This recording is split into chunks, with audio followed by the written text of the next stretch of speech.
She was just another passenger in seat 14A, reading quietly. Nobody knew who she was. Then both engines failed over the mountains. 185. People were about to die. She walked into the cockpit and helped land the plane above them. F-22 fighter jets circled and spoke her call sign Viper. Before you watch the full story, comment below. From which country are you watching?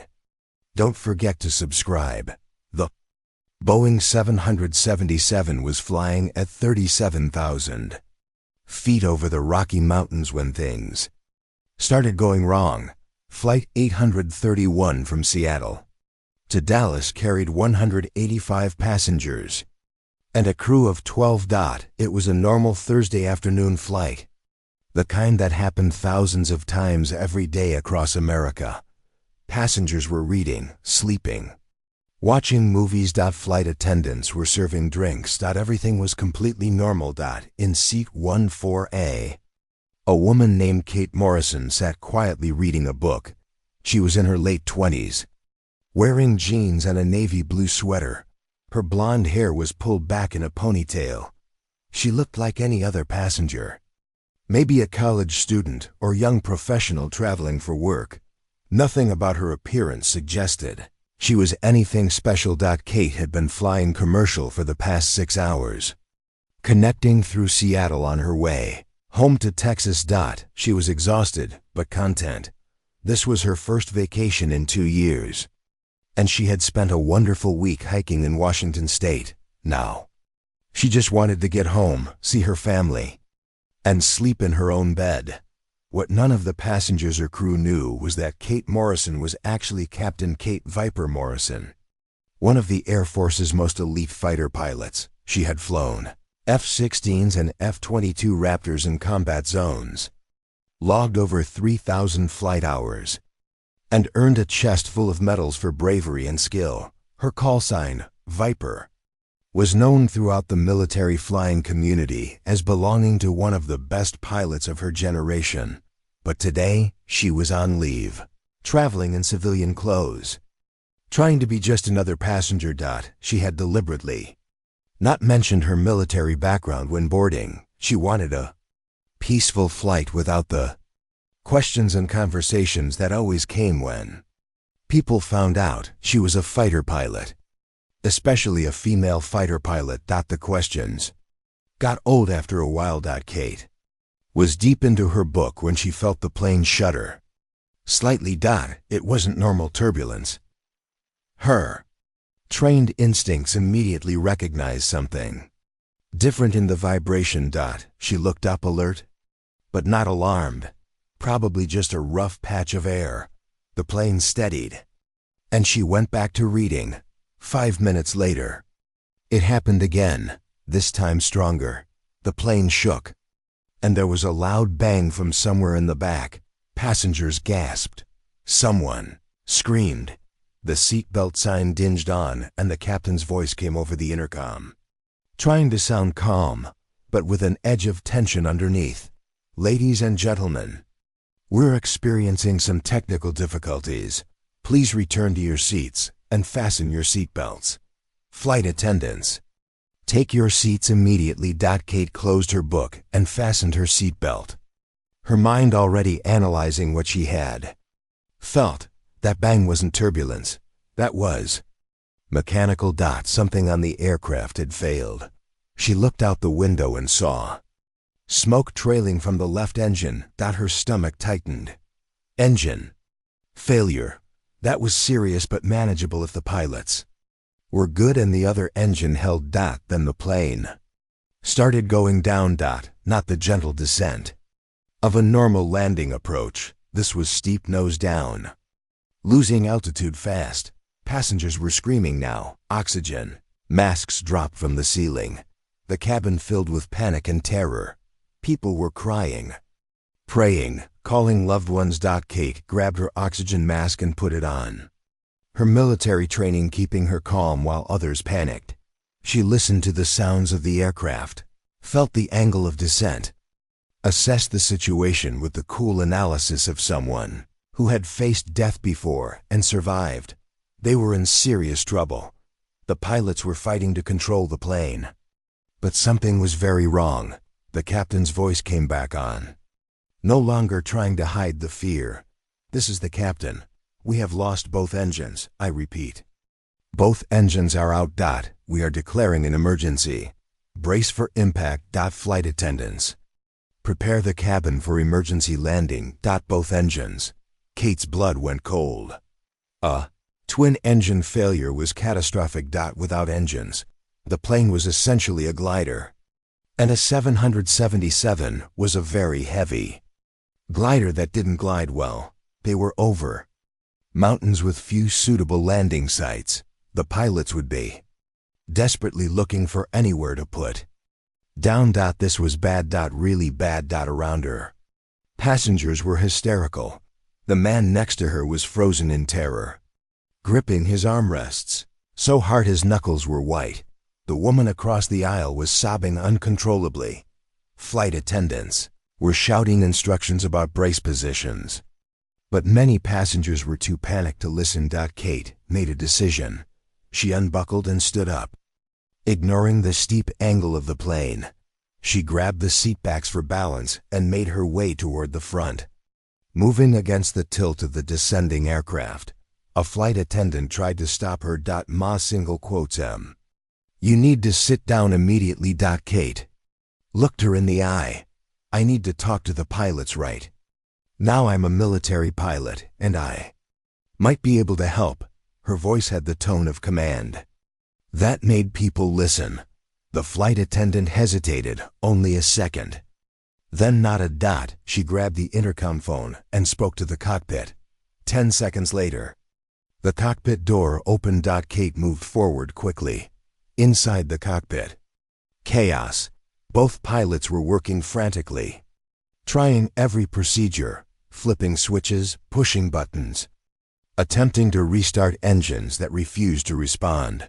The instruments showed a nightmare scenario. No thrust. Altitude dropping fast, mountains ahead. The captain, a gray-haired veteran named Mike Sullivan, looked up as Kate entered. Who are you? You need to get back to your seat. Kate spoke fast and clear.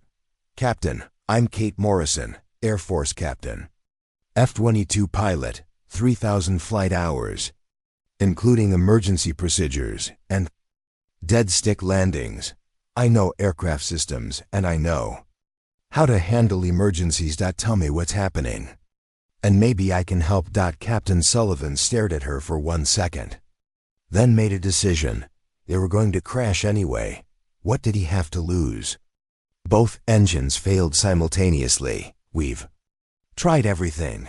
They won't restart. We're a glider now, and we're losing altitude fast. We have maybe 3 minutes before we have to put this bird down somewhere, and there's nothing but mountains below us. Kate leaned between the seats and scanned the instruments. Altitude, airspeed, descent rate, fuel flow, hydraulics. Her mind processed everything in seconds. What caused the dual engine failure? The first officer answered without looking up from his controls. We don't know. It happened almost simultaneously. We think maybe contaminated fuel or a fuel system failure that cut flow to both engines. Kate thought fast. Have you tried cross-feeding from the auxiliary tanks? Sometimes there's clean fuel there if the main system is contaminated. Captain Sullivan looked at her with surprise. We haven't tried that. Tom, reconfigure the fuel system. Try the O tanks. The first officer's hands flew over the controls. Switching valves, rerouting fuel flow. Seconds ticked by. The altitude counter kept dropping. 8,000 feet. 7,006,00. Mountains were getting very close. Come on. Come on, Kate whispered, watching the engine instruments. Nothing. The engines remained dead. They had tried her idea, and it hadn't worked. The captain was scanning ahead desperately. There, that valley. It's our only chance. It's not flat, but it's flatter than the mountains. I'm lining up for emergency landing. Kate looked where he was pointing. It was a narrow mountain valley with a meadow, rocky and uneven. But maybe long enough if they were lucky. It was their only option. That's your best bet. Do you want me to handle anything while you focus on flying? Yes. Radio. Tell air traffic control our position and situation. Then get on emergency frequency and broadcast Mayday. If we don't make this landing, at least rescuers will know where to look. Kate grabbed the radio. Her voice was calm and clear, falling into the clipped professional tone of military communications. Mayday. Mayday. Mayday. This is Commercial Flight 831. Boeing 777. Dual engine failure. Attempting emergency landing in Mountain Valley. Approximately 40 miles northwest of Denver. 197 souls on board. Emergency crews. Please respond to these coordinates. She read off their exact position from the GPS. Voice came back immediately. Flight 831. This is Denver Center. We copy your mayday. Emergency services are being dispatched. What is your status? We are attempting dead stick landing in unsuitable terrain. Altitude 2,000 feet and descending. Passengers are braced for impact. Then another voice cut in on the emergency. Frequency, a different voice. Military and sharp. Flight 831. This is Viper lead of 2 F-22. Raptors on training exercise in your area. We have visual on your aircraft. Say your current situation. Kate's heart jumped. Fighter jets. Her people, Viper lead. This is Flight 831. We have dual engine failure. No. Thrust. Attempting emergency landing. We are gliding with approximately 1 minute until touchdown. Captain Sullivan was wrestling with the controls, trying to line up on the valley. The plane was descending fast. Too fast. They were going to overshoot the meadow or come in too steep. Kate could see it. She grabbed the captain's shoulder. You're too high and too fast. You need to increase drag. Full flaps. Full spoilers. Gear down. Everything. You've got to slow us down. The captain nodded. Tom. Deploy everything. The first officer pulled levers and pushed buttons. Flaps extended. Spoilers rose on the wings. Landing gear dropped down. The plane shuddered as air resistance increased. The descent rate accelerated, but their forward speed decreased. Might be enough. The F-22 pilot's voice came back. Flight 831. We are following your descent. Be advised. You are approaching mountainous terrain. Recommend immediate. He stopped. They could all see it. Was too late for recommendations. The landing was happening now, whether anyone was ready or not. Kate moved behind the captain's seat, bracing herself but keeping her eyes on the approaching ground. The valley was rushing up at them. Rocky terrain.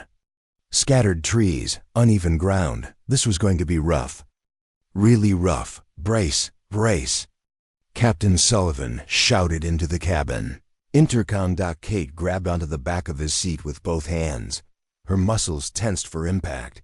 The wheels hit first, slamming into the rocky ground with tremendous force. The landing gear absorbed some of the shock but immediately collapsed. The belly of the plane scraped the ground. With a horrible screeching sound of metal on rock. The aircraft bounced, hit again, skidded sideways. Trees appeared ahead and the wing clipped them, tearing off with an explosion of debris. The plane spun, still sliding forward, throwing up dirt and rocks. Kate was thrown against the wall, her shoulder hitting hard. Pain shot through her, but she held on. The cockpit was shaking violently. Everything was noise and chaos. The windscreen cracked. Alarms were blaring. The pilots were fighting the controls. But the plane was no longer really flying, just crashing in slow motion. Finally, after what felt like forever, but was probably 15 seconds, the aircraft came to a stop. The horrible screeching sound ended. For a moment, there was just silence and the sound of alarms. Captain Sullivan's hands We're shaking on the controls. Is everyone okay? Kate checked herself. Bruised, battered, but nothing broken. I'm okay. The first officer nodded. I'm good. Then Captain Sullivan seemed to remember the passengers. He grabbed the intercom. Evacuate. Everyone, evacuate the aircraft now. Use emergency exits. Get away from the plane. His voice was hoarse, but strong. Kate stood up, wincing at the pain in her shoulder, and opened the cockpit door. The cabin was chaos, but people were moving. Flight attendants were shouting instructions. Opening emergency exits, deploying slides. Passengers were helping each other, moving toward the exits. Amazingly, people were alive and moving. The crash landing had been survivable. Kate moved through the cabin, helping people, pulling passengers to their feet, directing them toward exits. Her military training took over. Stay calm. Help others, complete the mission. An elderly woman was frozen in her seat, too scared to move. Kate took her hand. I've got you. We're going to walk together. You're going to be fine. She guided the woman to the exit and helped her down the slide. Outside, passengers were gathering away from the wreckage. Some were crying, some were in shock, but they were alive. Kate did a quick count. Everyone was getting out. Flight attendants were doing their jobs perfectly, accounting for passengers, treating minor injuries, keeping people calm. Then Kate heard it, the sound she knew better than almost anything, the roar of fighter jet engines. She looked up and saw two F-22 Raptors circling overhead, low and slow, assessing the crash site. Her heart swelled with pride and relief. Her people, her fellow pilots, they had followed them down and were now providing overwatch. One of the F-22s broke formation and made a low pass directly over the crash site. Then the pilot's voice came over the emergency frequency. BROADC-ST, loud enough that Kate's radio, still clipped to her belt from the cockpit, picked it up clearly. Flight 831. This is Viper lead. We have visual on survivors. Count approximately 190 people evacuated from aircraft. Appears all souls survived. Emergency services are inbound. Have about 5 minutes until first responders arrive. Outstanding. Flying down there. That was one hell of a landing. Kate pulled out the radio and keyed the mic. Viper lead. This is ground. Thank you for the OVERWATCH. All passengers and crew are accounted for. We have minor injuries, but no critical casualties. Please relay to emergency services that we need transport for approximately 197 people. There was a pause. Then the F-22 pilot's voice came back. Confused. Ground, who is this? Are you military? Kate smiled slightly despite the pain and exhaustion. Viper lead. This is Captain Kate Morrison. Air Force, F-22 qualified. I was a passenger on this flight, but assisted in the cockpit during emergency. Another longer pause. Then F-22 pilot's voice came back, and this time there was clear shock in his tone. Say again. Did you say Kate Morrison, call sign? Viper. Affirmative. Viper lead. That's me, Viper. This is Captain Jake Wilson. We've met at Nellis. You instructed my weapons school class 2 years ago. I can't believe you're down there.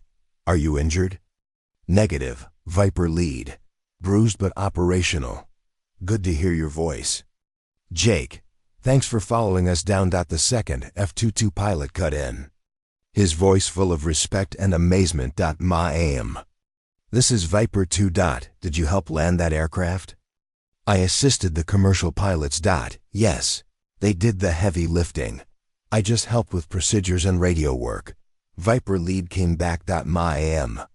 We're going to stay on station until help arrives. And Viper, we're going to tell everyone about this. You saved 185 passengers today. That's going in the history books. By now, Captain Sullivan and the first officer had made their way over to Kate. They had heard the radio conversation. Sullivan looked at her with newfound understanding and respect. You're not just a military pilot, you're a fighter pilot. An F-22 pilot, and they know you by your call sign. Kate shrugged. Embarrassed. It's a small community. We all know each other. Asterisk. The first officer was staring at her in awe. You helped save all these people. And you're a combat pilot. Why didn't you tell us who you were when you came into the cockpit? Didn't matter who I was. Only mattered what I could do to help. Emergency vehicles started arriving. Fire trucks and ambulances, making their way up the rough valley terrain. Paramedics rushed to treat injuries. Helicopters appeared in the distance. The passengers were being taken care of.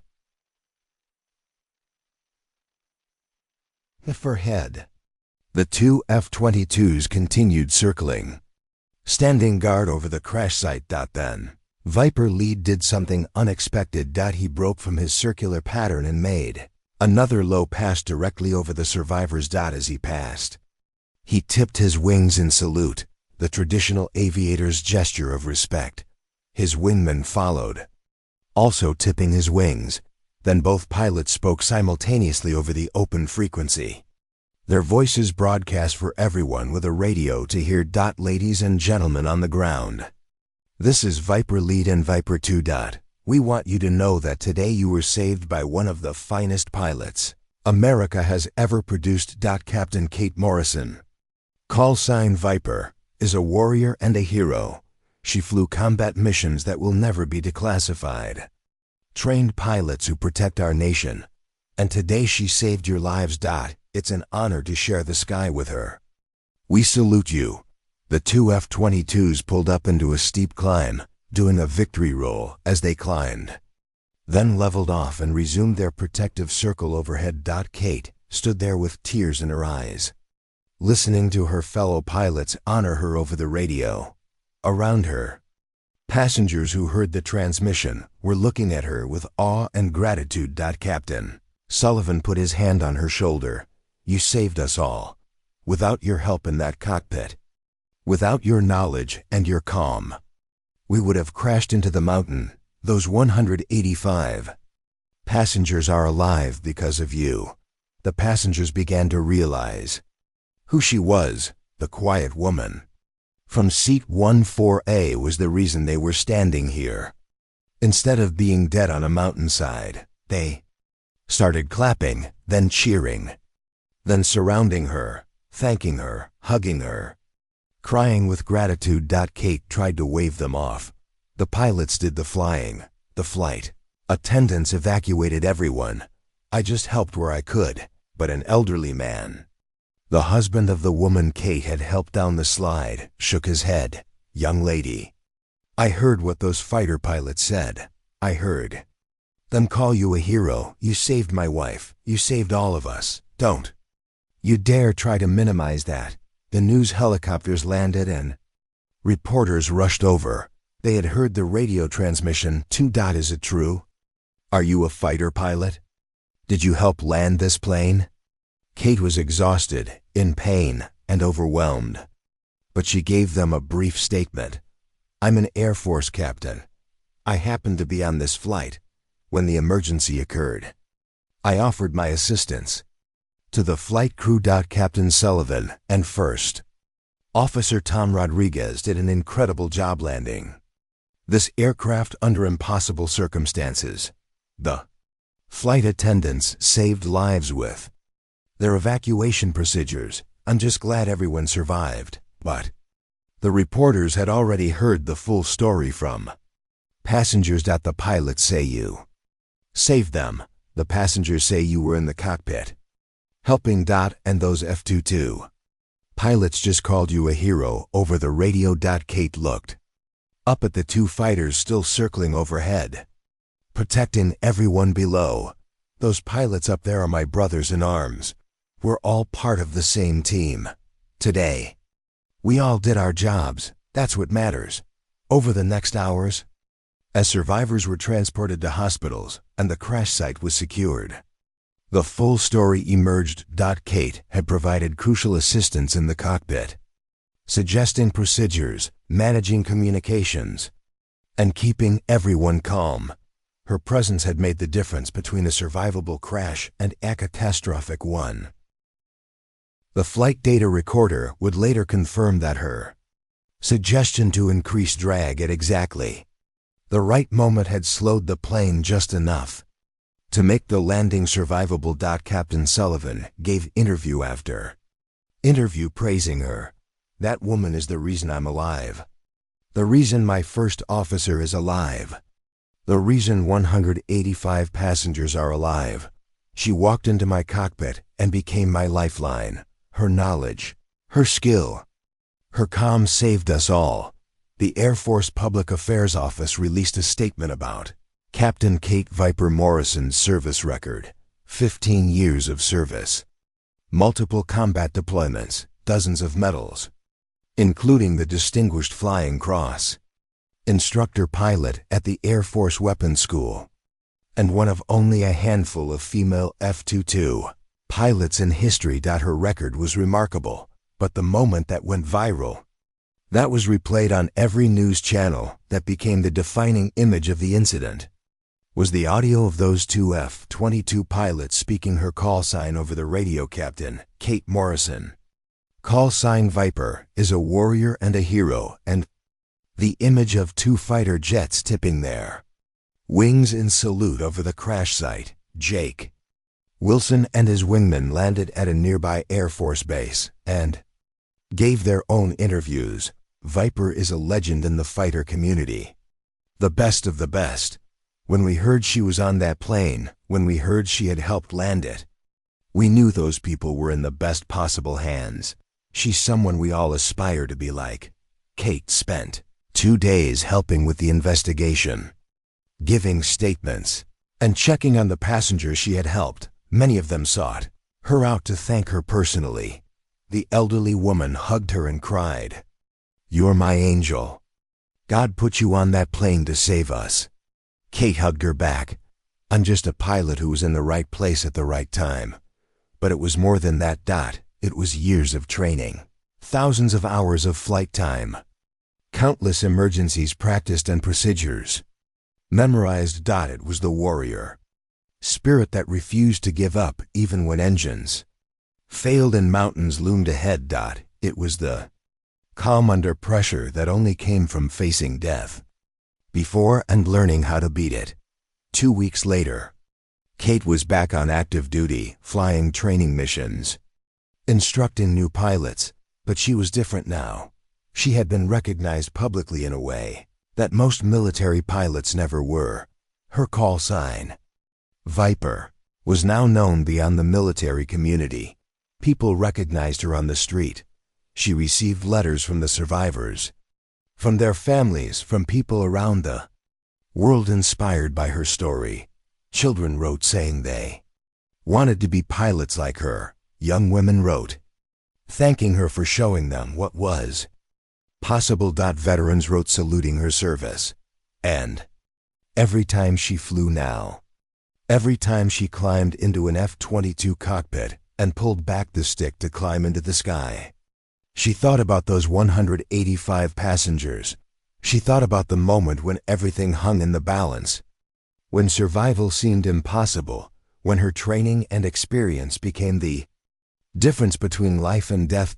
She saved 185 passengers that day.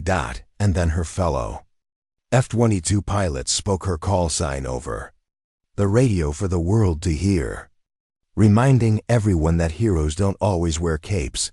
Sometimes they wear jeans and a sweater and sit quietly in seat 14A, reading a book, waiting for the moment when they're needed. Captain Kate Viper Morrison flew for another decade before retiring. She trained hundreds of new pilots, led countless missions, and continued to serve with distinction. But that day over the Rocky Mountains, when she stood up from her seat and walked into a dying cockpit to help save nearly 200 lives, that was the day her legend was sealed. And somewhere in ready rooms and squadron spaces across the Air Force, Young pilots still hear the story. They hear about the fighter pilot who was on a commercial flight when disaster struck. They hear about how she walked calmly into chaos and helped bring everyone home. And they hear the recording of two F-22 pilots saluting her over the radio, speaking her call sign with reverence and respect. Viper, call sign Viper.